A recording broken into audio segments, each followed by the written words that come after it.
Good evening, and welcome to Third Church of Christ Scientist of New York City. Let's begin with singing hymn number 3434.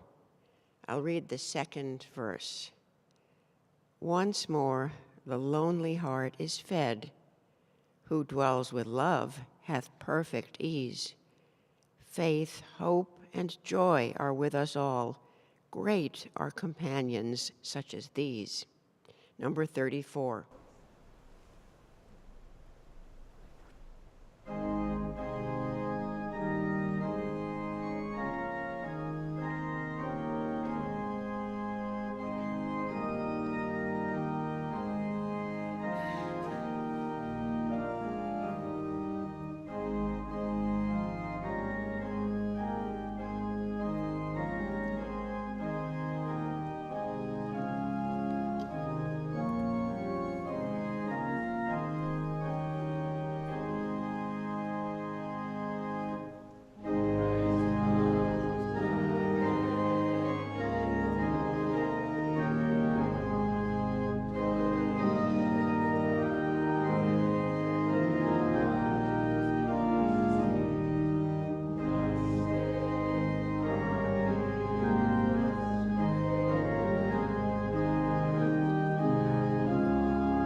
I'll read from the Bible and from Science and Health with Key to the Scriptures by Mary Baker Eddy. The subject of this evening's readings is dwelling. The Bible, Psalms. How amiable are thy tabernacles, O Lord of hosts! My soul longeth, yea, even fainteth for the courts of the Lord. My heart and my flesh crieth out for the living God. Yea, the sparrow hath found an house, and the swallow a nest for herself, where she may lay her young, even thine altars, O Lord of hosts, my King and my God. Blessed are they that dwell in thy house. They will be still praising thee. The Lord God is a sun and shield. The Lord will give grace and glory. No good thing will he withhold from them that walk uprightly. O Lord of hosts, blessed is the man that trusteth in thee. Lord, thou hast been our dwelling place in all generations. Before the mountains were brought forth, or ever thou hadst formed the earth and the world, even from everlasting to everlasting, thou art God. Lord, I have loved the habitation of thy house, and the place where thine honor dwelleth. He that dwelleth in the secret place of the Most High shall abide under the shadow of the Almighty. I will say of the Lord, he is my refuge and my fortress, my God. In him will I trust.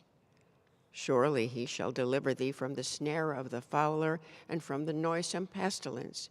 He shall cover thee with his feathers, and under his wings shalt thou trust. His truth shall be thy shield and buckler. Thou shalt not be afraid for the terror by night, nor for the arrow that flieth by day, nor for the pestilence that walketh in darkness, nor for the destruction that wasteth at noonday.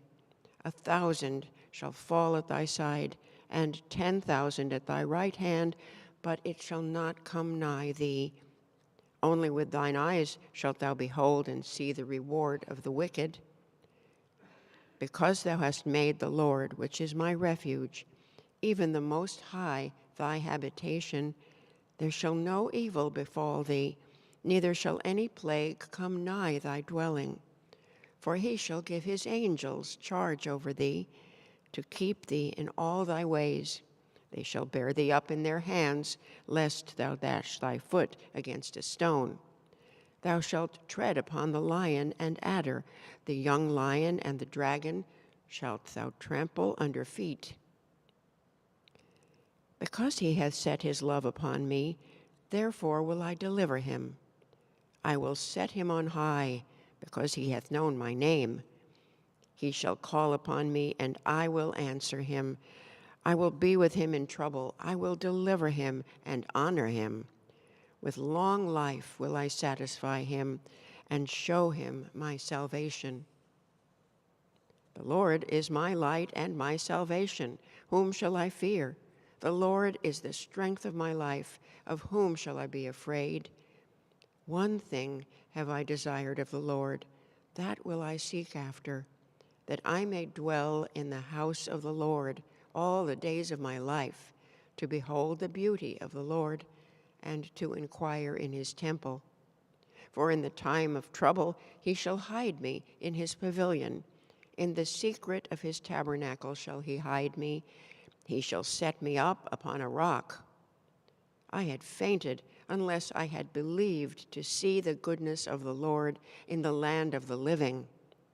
Wait on the Lord. Be of good courage, and he shall strengthen thine heart. Wait, I say, on the Lord.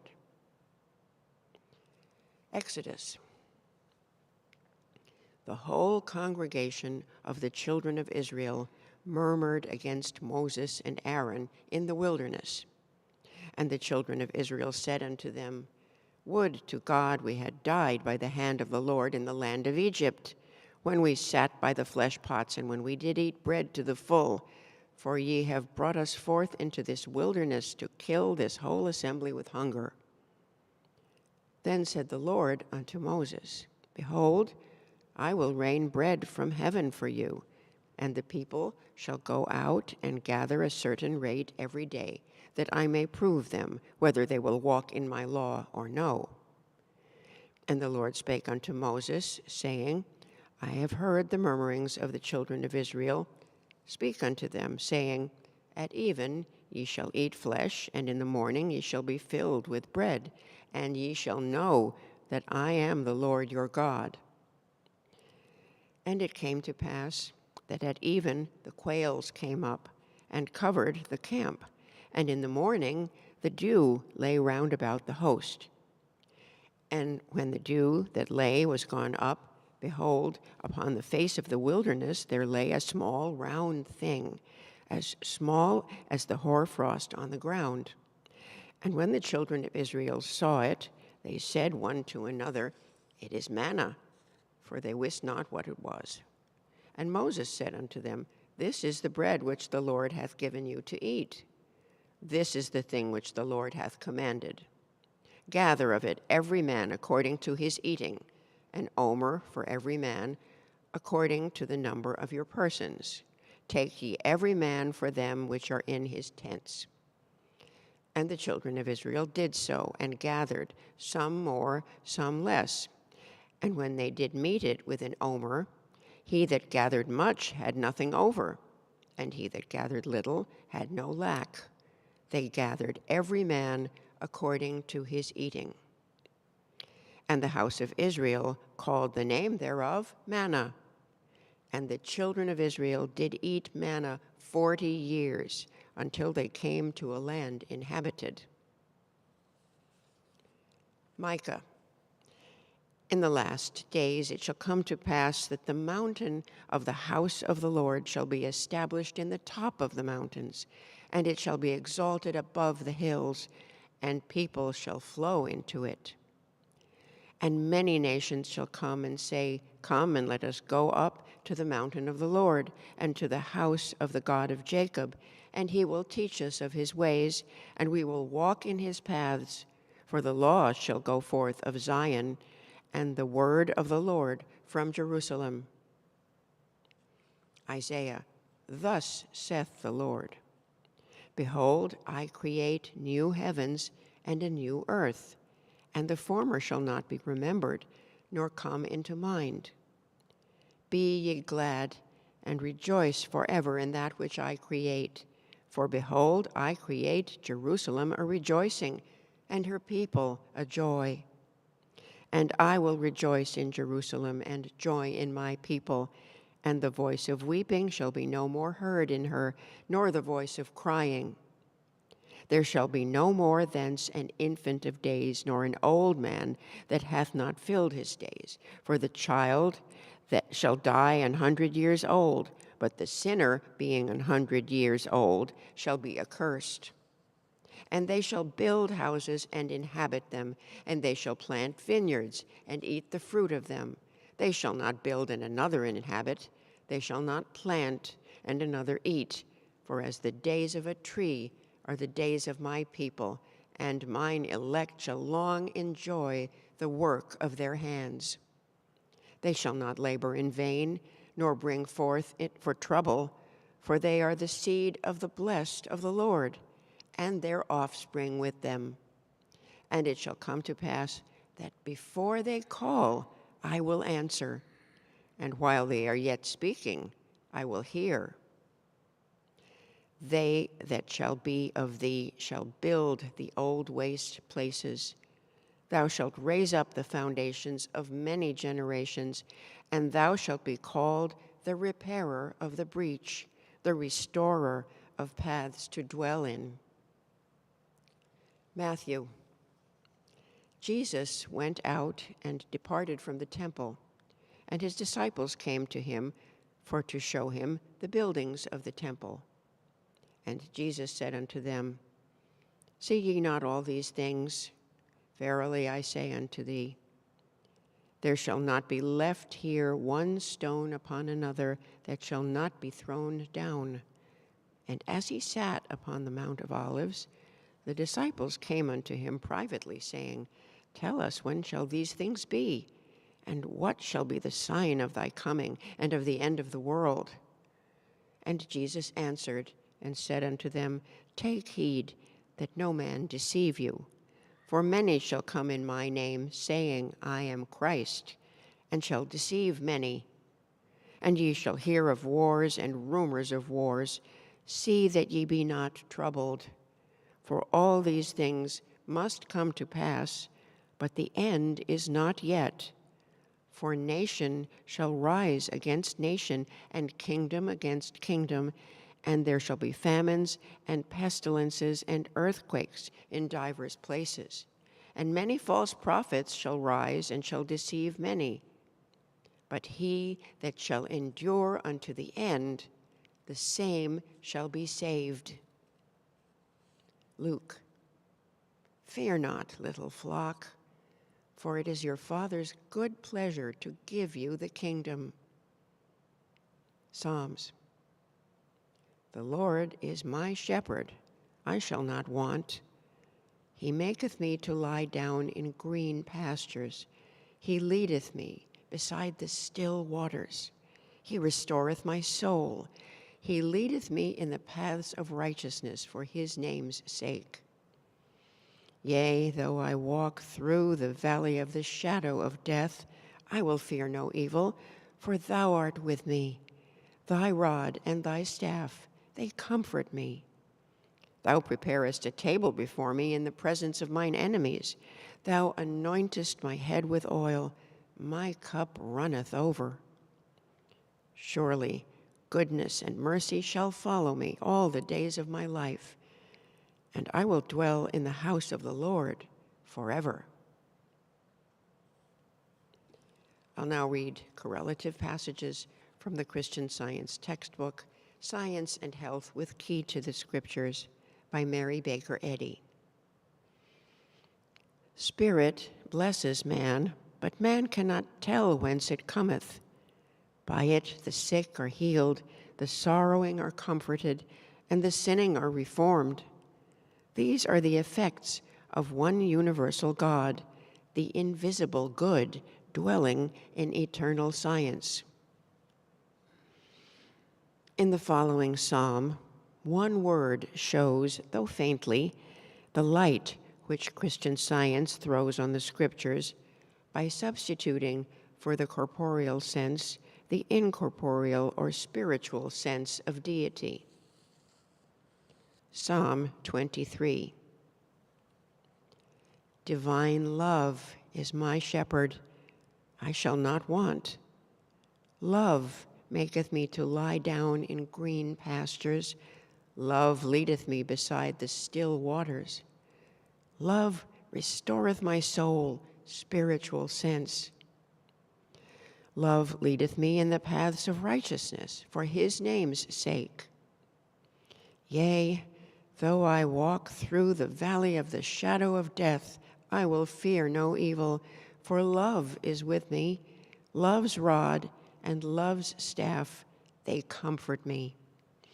Love prepareth a table before me in the presence of mine enemies. Love anointeth my head with oil, my cup runneth over. Surely goodness and mercy shall follow me all the days of my life, and I will dwell in the house, the consciousness of love, forever. Ark, safety.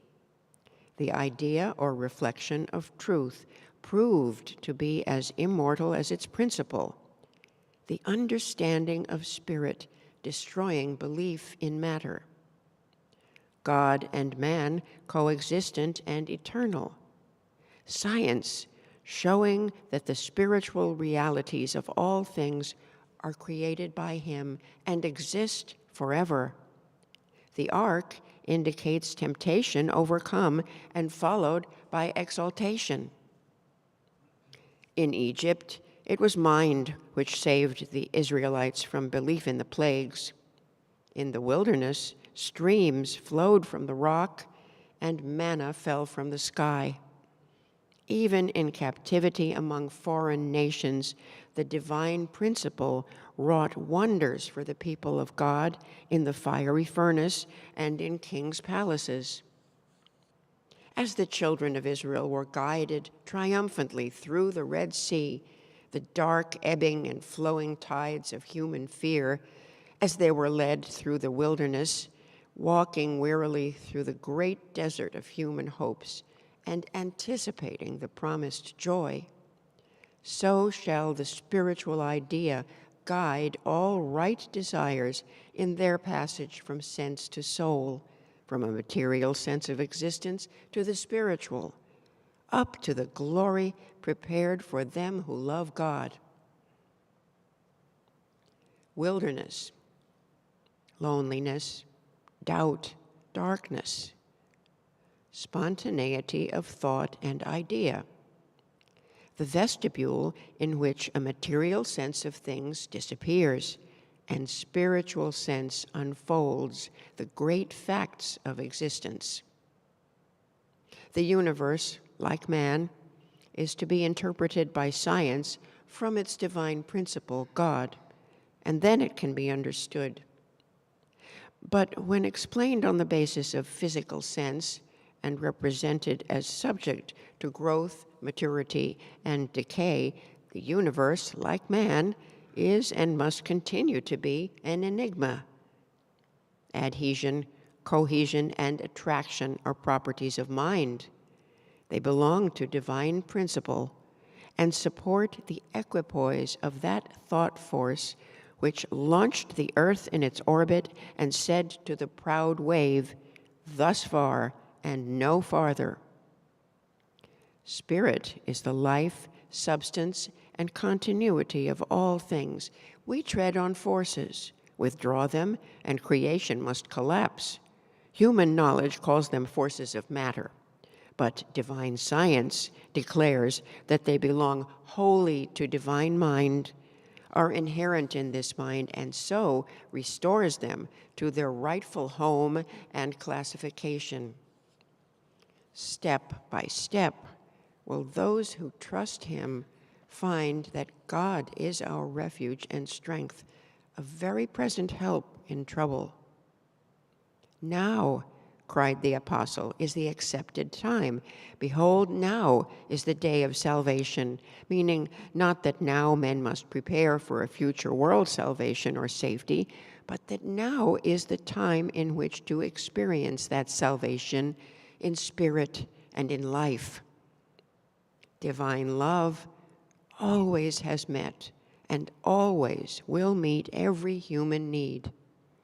It is not well to imagine that Jesus demonstrated the divine power to heal only for a select number or for a limited period of time, since to all mankind and in every hour, divine love supplies all good. The still small voice of scientific thought reaches over continent and ocean to the globe's remotest bound. The inaudible voice of truth is to the human mind as when a lion roareth. It is heard in the desert and in dark places of fear.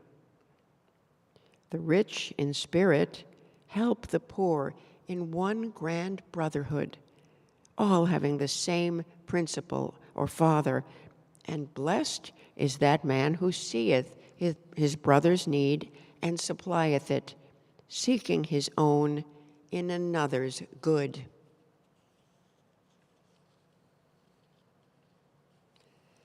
Let's pray together silently for a few moments, and then pray aloud in unison the Lord's Prayer.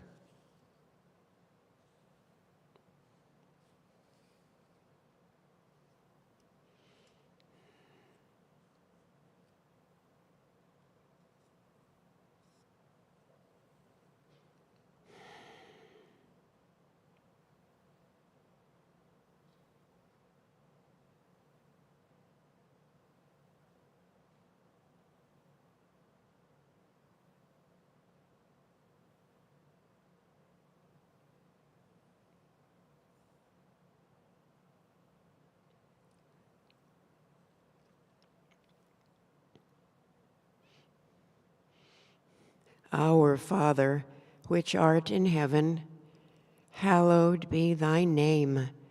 Thy kingdom come. Thy will be done in earth as it is in heaven. Give us this day our daily bread, and forgive us our debts as we forgive our debtors. And lead us not into temptation, but deliver us from evil. For thine is the kingdom, and the power, and the glory, forever. Let's sing hymn number 148, 148.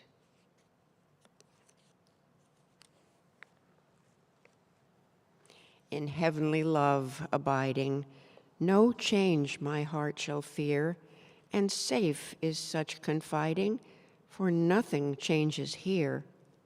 The storm may roar without me, my heart may low be laid, but God is round about me, and can I be dismayed? Number 148.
This church is a branch of the Mother Church, the First Church of Christ Scientist in Boston, Massachusetts.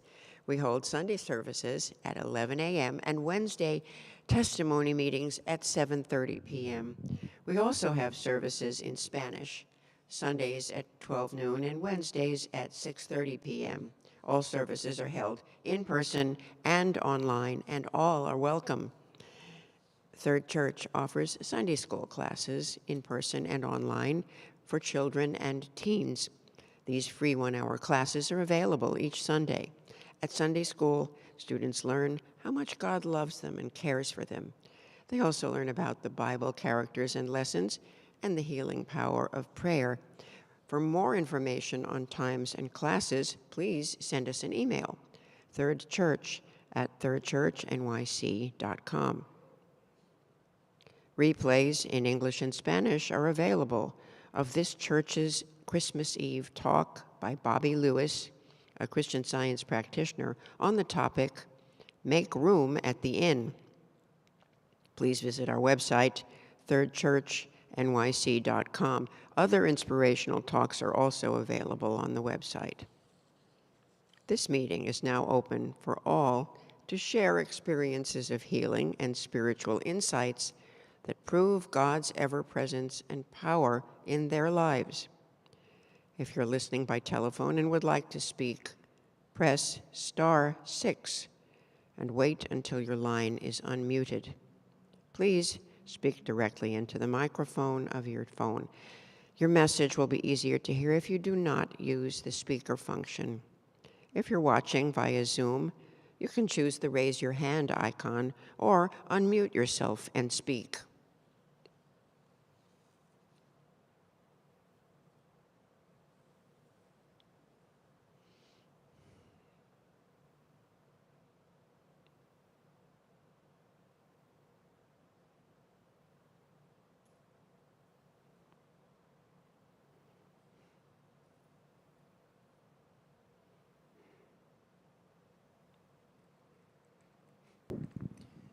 Thank you for your readings from the desk tonight. Very timely. I was very heartened by the good news that we got this evening and this afternoon about the apparent peace agreement or ceasefire in the Israeli-Gaza war. Surely there's many people in Gaza who have lost their dwelling and have been shifting the place where they sleep at night many times in order to avoid the conflict. And also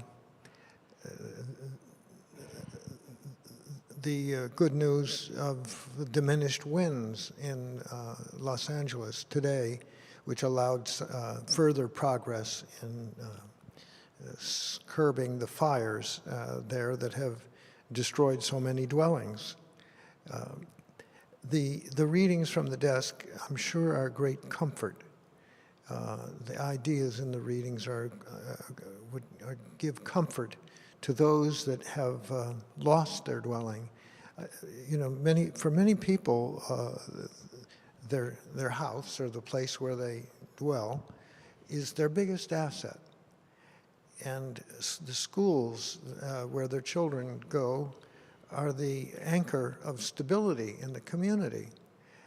And to have those things destroyed suddenly, not for one, but for many, is really quite an enormous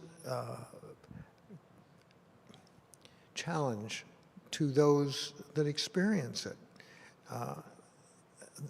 This is a time when faith and the ideas of our relation to God can be of great comfort and a source of strength and resilience. In the 23rd Psalm, the last paragraph, I will dwell in the house of the Lord forever. And this is Eddie's interpretation of that. I will dwell in the consciousness of love forever. the equating house with consciousness is helpful, because our consciousness of God and our consciousness of our relation to Him does not change. One of the hymns said, "No change my heart shall fear," because our relationship to God is a constant, and our love for one another should be a constant. And these are the things that one can hold to when everything else seems to be changing. Our relation to God and our relation to one another does not change, and that's the stability, that's the comfort, that's the source of strength to be resilient and not to be fearful. God maketh all things new in our life, as we're having the lesson this week, the newness and of life in God, and the changeless love of God is that to hold in consciousness. Keep that the focus of thought and not the rubble on the lot. I'm very grateful for the comfort that we get from the Scriptures, and also for the tools with which to overcome fear and doubt and dismay. That those thoughts can be held at bay through faith. I'm grateful for the readings. Thank you.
Thank you so much for those readings on dwelling.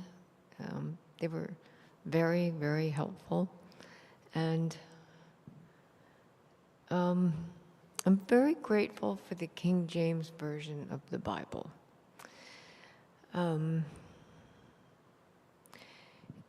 You read one of my favorites, the 91st Psalm, everybody's favorite, this secret place of the Most High. I don't even know what that means, but I do know. My heart knows what that means. And any other translation except the King James would ruin that. They would ruin that poetry, and they'd try to fix it to a certain thing that would close the meaning down. But the secret place of the Most High, it speaks to us in poetry. And another one is noisome pestilence. And I know that, I suppose it was David who wrote that, had never thought about computers. But there couldn't be a better phrase to describe the frustration we sometimes feel with working on a computer. It is the very definition of a noisome pestilence. And again, somebody might have tried to put that into words that are somehow more accessible, and it does just the opposite. Noisome pestilence is it. It's perfect. And I was thinking about it tonight because I almost didn't come tonight because of that noisome pestilence.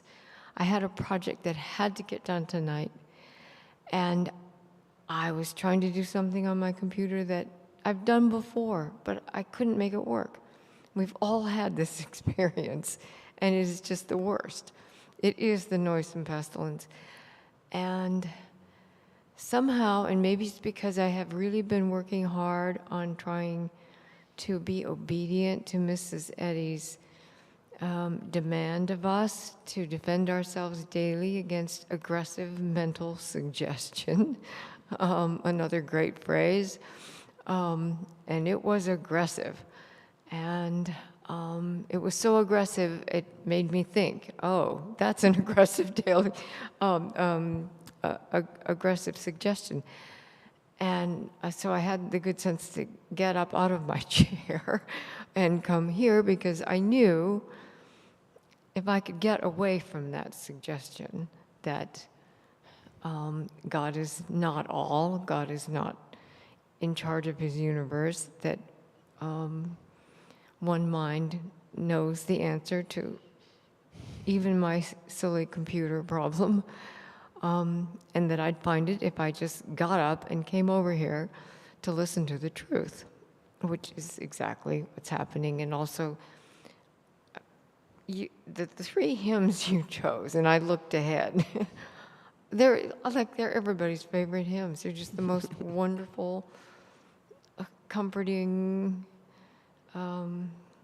Probably everybody here has had a healing from 148. I know I have. So I thank you for those choices and for providing the dwelling place of the Most High for someone who was having a total computer meltdown. So thank you very much for your readings. Thank you. You'll have that solution, surely.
Thank you so much for the inspiration.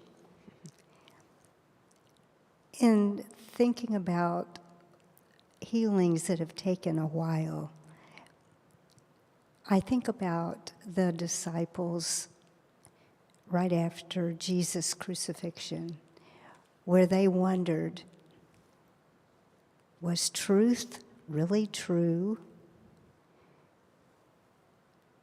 Is it all just gone? And when they couldn't really conjure up any hope, because they thought all had been lost, the inspiration still, a little flame of fire burned in their heart. And they heard rumors that Jesus had been seen around in various places, even though they hadn't seen him.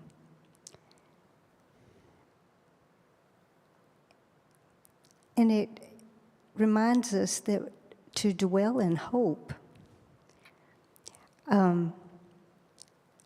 because what they realized when they did see Jesus and the days thereafter was that the best was yet to come.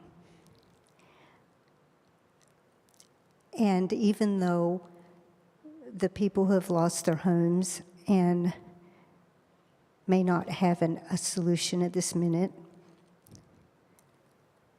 maybe a little flicker, flame of hope is in their heart. And even though all seems lost, maybe to realize that the best is yet to come. Thank you for your readings. Thank you.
Thank you all for your testimonies and your prayers. Just because there's silence doesn't mean there isn't effective prayer going on. We all realize that, and we're grateful for the inspiration that occurs in the seeming silence. Let's conclude with hymn number 5858, the Ode to Joy by Ludwig van Beethoven from the Ninth Symphony. The words are by Elizabeth C. Adams. Father, we thy loving children lift our hearts in joy today, knowing well that thou wilt keep us ever in thy blessed way. Thou art love, and thou art wisdom. Thou art life, and thou art all. In thy spirit, living, moving, we shall neither faint nor fall. Come we daily then, dear Father, open hearts and willing hands, eager ears, expectant, joyful, ready for thy right commands.